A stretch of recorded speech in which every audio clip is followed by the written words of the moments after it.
रक्षाबंधन है, भाई बहन का पवित्र त्यौहार। और आइए देखिए, अब बहन भाई को राखी बांधेगी और ये बहुत अच्छा शुभ मुहूर्त है। आज ये निश्चित रूप से बड़ी दुर्लभ घड़ी है। पहले हम सोच रहे थे कि 30 अगस्त को ये रक्षाबंधन होगा, लेकिन अब 31 अगस्त को ये मनाया जा रहा है। अब आप देखिए, बहुत लुभावना दृश्य और निश्चित रूप से एक पवित्र त्यौहार है, एक पवित्रता का त्यौहार है रक्षाबंधन, जो परमात्मा रक्षा भी करते हैं और ये रक्षा सूत्र बांध रहे हैं, जो एक अच्छी परंपरा है।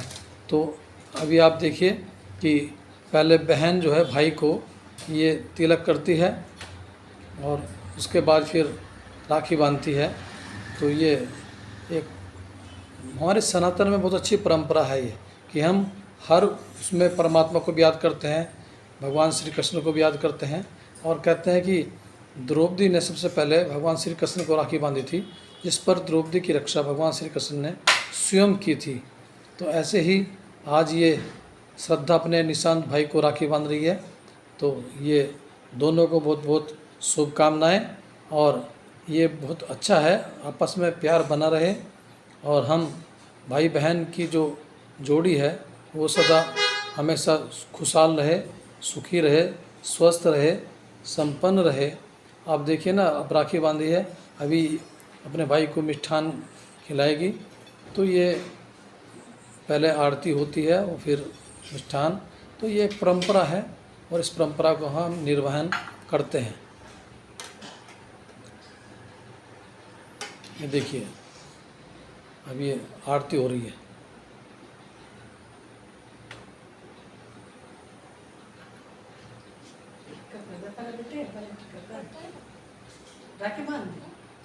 ये हो गया, मिष्ठान हो गया है, बहन को उपहार दे रहा है।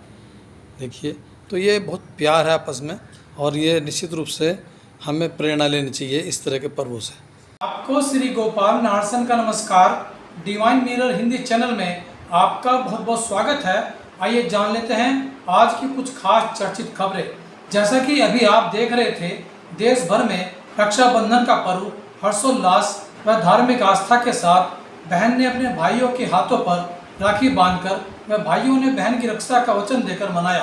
ब्रह्मा कुमारी ओम शांति रिट्रीट सेंटर गुरुग्राम की निदेशक राजयोगिनी बीके आशा दीदी ने प्रधानमंत्री नरेंद्र मोदी को राखी बांधी। इस अवसर पर संस्था के अतिरिक्त महासचिव बीके ब्रजमोहन भाई भी मौजूद रहे। संसद के आगामी सत्र में मोदी सरकार वन नेशन वन इलेक्शन का विधेयक ला सकती है, जिसके लिए 18 से 22 सितंबर तक संसद का विशेष सत्र बुलाया जा रहा है। इस विधेयक को लेकर सत्ता पक्ष और विपक्ष फिर आमने सामने आ सकते हैं।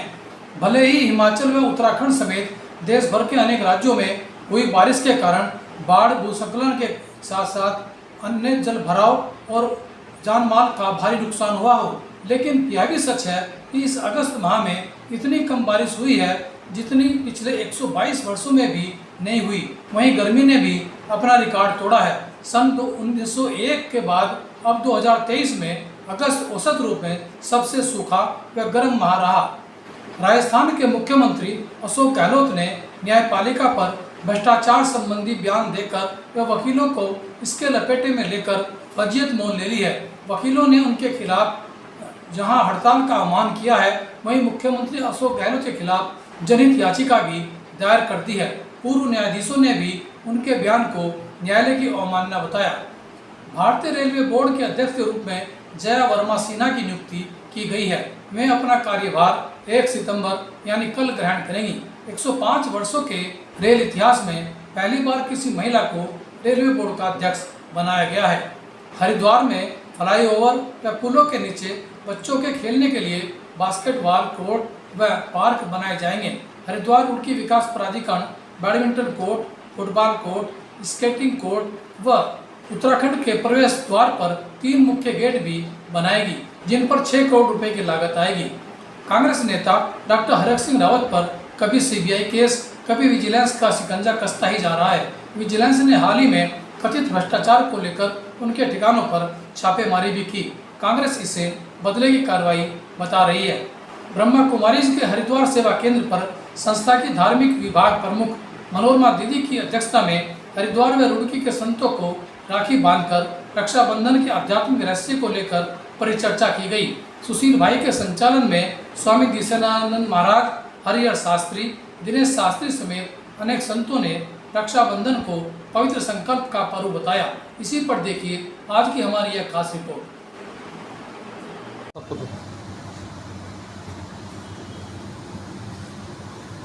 अभी नहीं, एक मिनट। स्वामी जी को हाँ, और भी सबको जलाने का मौका मिल जाएगा। दीदी आप मीना दीदी जरा जाओ जी। मीना दीदी ओम स्वस्ति न इंद्रो वृद्धस्रवाः स्वस्ति नः पूषा विश्ववेदाः स्वस्ति नस्तार्क्ष्यो अरिष्टनेमिः स्वस्ति नो बृहस्पतिर्दधातु दीपं मातुः सूर्यो अजायत श्रोत्राद्वायुरजायत दीपज्योति परब्रह्मो दीपज्योति जनार्दनो दीपं हरतमे पापं साक्षिणे परमोस्तुते।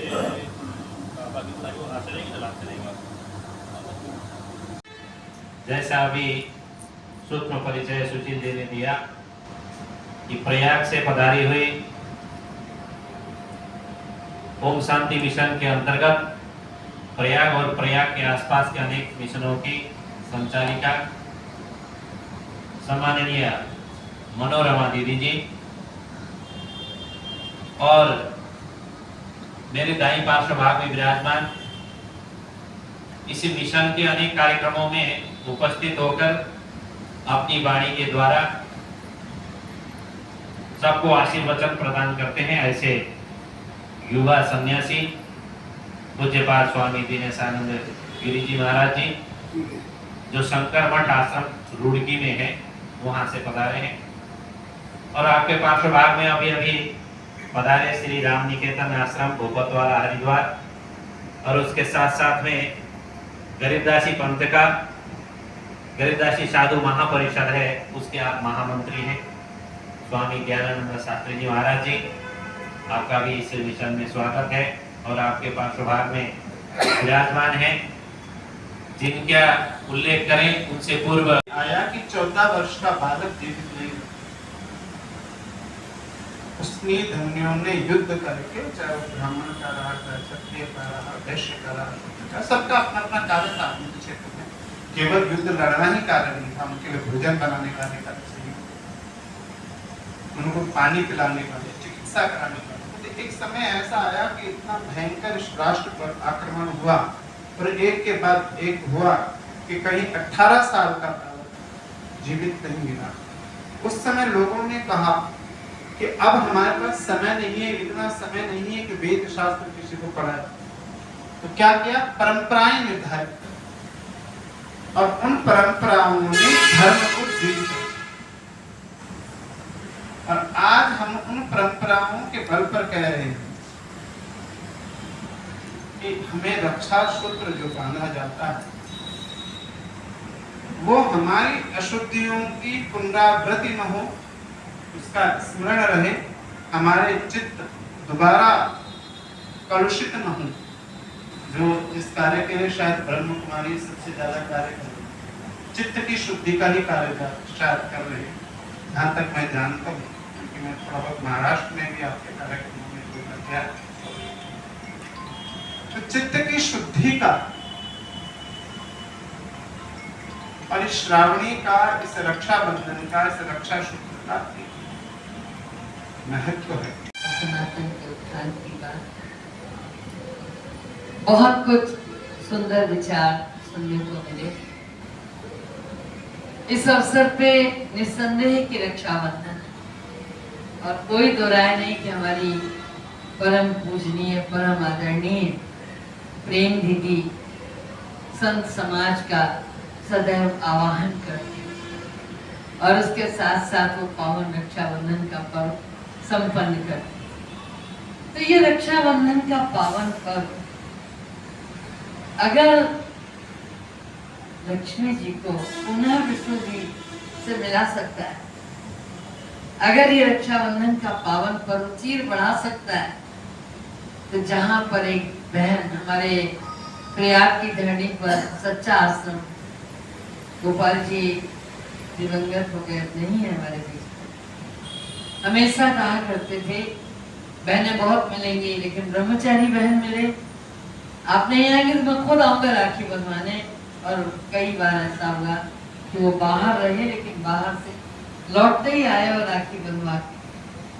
तो मैं तो जाती ही थी, और श्रावणी कर्म के संबंध में भी उनसे बहुत विस्तार से, क्योंकि वही गंगा के तट पर तो करवाया करते थे ब्रह्मचारियों को।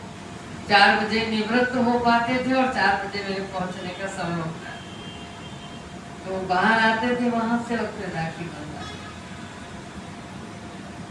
तो हम सब जो चर्चा कर रहे हैं, बहुत अच्छा महाराज जी ने कहा कि हमने प्रक्षालन तो कर लिया, गंगा जी में खड़े होकर विभिन्न औषधियों से कहें या वस्तुओं से कहें जो स्नान पानी हुआ और हमारा एक तरीके से परिशोधन हो गया, लेकिन पुनः प्रवेश न करें, इसलिए रक्षाबंधन।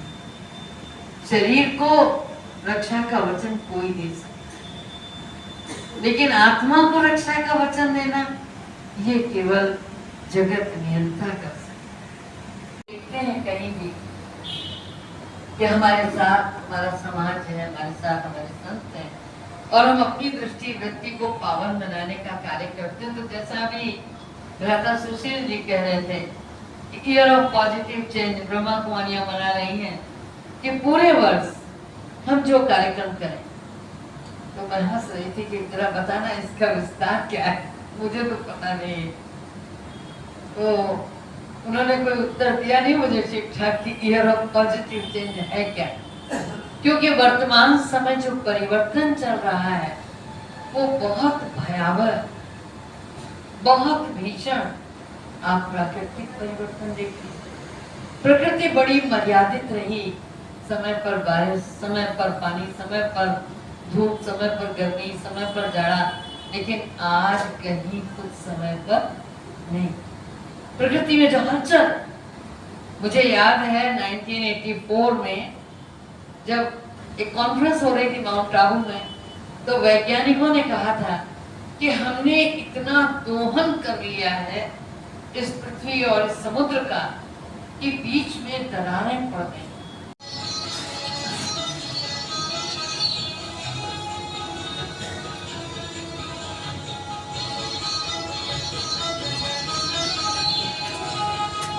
बहुत सुंदर